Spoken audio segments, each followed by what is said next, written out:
Bana, kumekuwa na mijadala ambayo imekuwa ikiendelea mitandaoni. Eti Victor Gyökeres aliyejiunga na Arsenal akitokea ligi ya Ureno tayari amefunga mabao matatu mpaka sasa kwenye ligi kuu ya England msimu huu.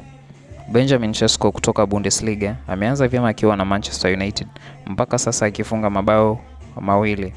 Hugo Ekitike ambaye Liverpool alimsajili kutoka Bundesliga naye amefunga mabao mawili katika michezo ya mwanzo mpaka sasa.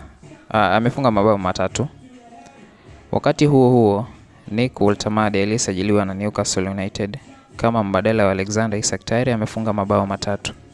Wengi wamekuwa wakisema kwamba EPL ni ligi ngumu zaidi duniani, ikihitaji muda kwa wachezaji wapya kuzoea kasi, nguvu na ushindani wake. Hata hivyo, mifano ya wachezaji kama Gyökeres, Sesko, Ekitike na Woltemade inaonyesha kuwa si lazima kila mchezaji atumie muda mrefu kuzoea mazingira mapya.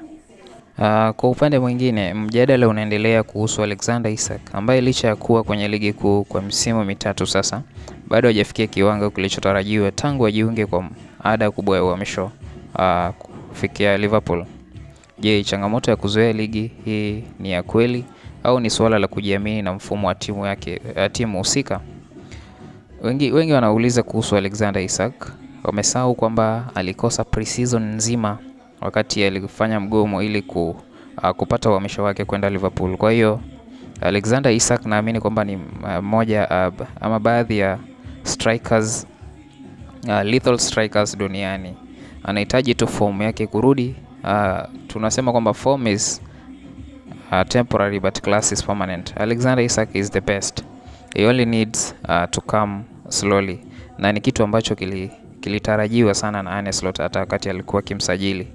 Kwa hiyo watu wawe tu watulivu na watulie.